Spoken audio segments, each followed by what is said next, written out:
All right. Good morning, geometry guys. I'm going to drop my headset before we get started.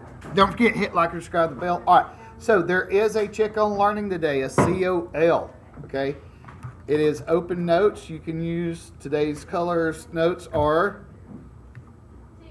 green, and yesterday's notes are pink. So those are the two pieces of paper that you can utilize. All right. So a little bit of definition stuff first. Okay. Number one, and two, it says determine if this is the midpoint of JK. Explain your reasoning. All right. So number one would be yes. Our reasoning would be by definition. Okay? Because remember, the definition of a midpoint is in the middle and it bisects a line to two equal parts. All right? Number two, is M the midpoint right here? No. Now, you could also say, by definition, how many of y'all put this? How many of y'all put that J is the midpoint? Okay. If you did, that's also correct. Okay? Sometimes the less words is the better. You know, get straight to the point. All right. So 3 and 4, it says that M is the midpoint of each segment. So this whole thing is 22. So what would this measurement be? 11. Half of that. All right. So number 4, this whole thing is 15. So what would half of that be? Yes. Now, decimals do exist. We will have some times where you'll get a decimal, and then sometimes you will have to leave it as a fraction. All right?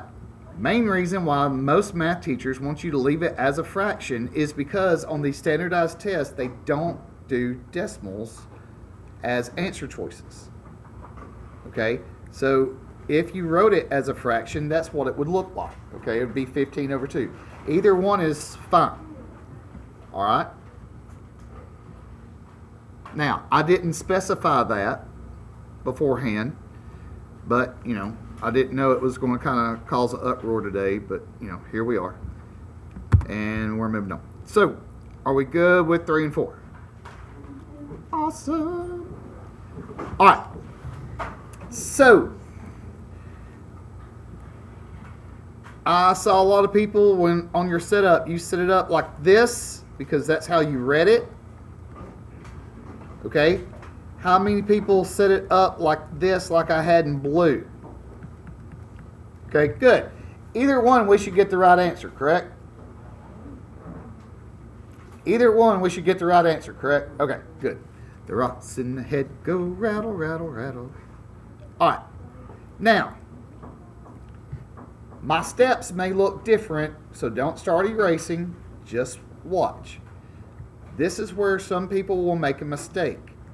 Because if you're following the rules like we have done, now a lot of people subtracted the 7x. I understand. But that's not really going by what we've covered. All right, if I have 5 x's and they mysteriously disappear, how many x's do I have?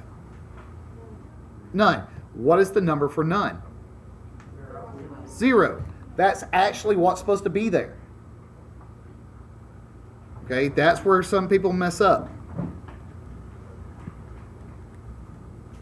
Now, if you did it another way, when you got to this point, you probably had like -6 and -2x. Again, we're going to end up having the same answer. All right, so this should be 3.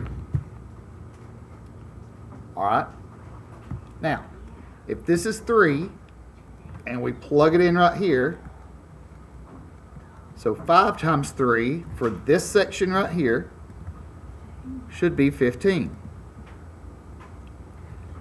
This, remember, you got to read the problem. The whole thing is EF. It should be 30. All right?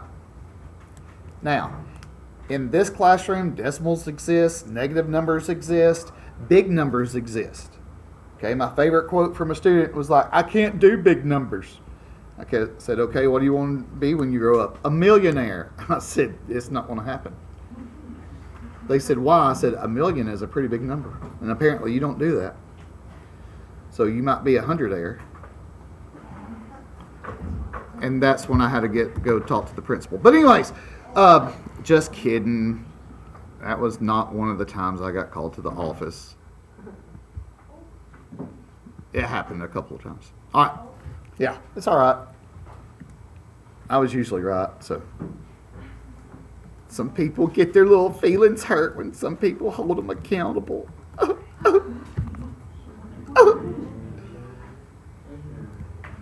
I don't do pudding people. I don't do soft. I don't do soft people. It's not a thing. All right. So if I set it up like this, I want to move, like I said, variables on the left. I'm going to subtract 9x. Now, a lot of other people, you set it up this way, you start another way.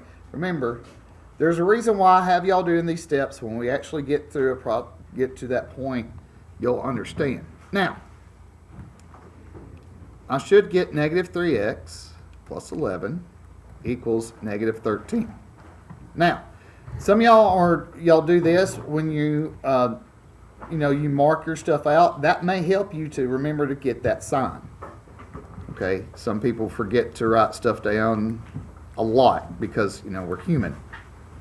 Some of us are more human than human, Rob Zombie. But that's a song, by the way. Now,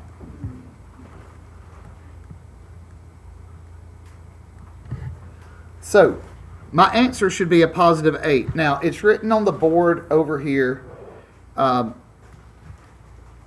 this side that I go over the sine triangle for multiplication and division. Okay? And it says this. If we look at our problem, all right, if we have a, come here you, come on. Oh my gosh. All right, if we have two negatives in our problem, our answer is going to be positive. Okay? If we have, come here, rotate. Oh well. Technology is not technology in today. If we have a positive divided by a negative, or vice versa, our answer is going to be negative. Now, that's just a little visual thing. Some people like it, some people don't. Some people are like, I just put it in a calculator.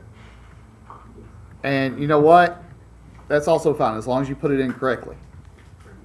All right, so MK, that's 9x minus 13, so 9, 13. All right, so 9 times 8, so 1, 2, 3, 4, 5, 6, 7. All right, so that should be 72, okay? So this is 72 minus 13, which would be 59.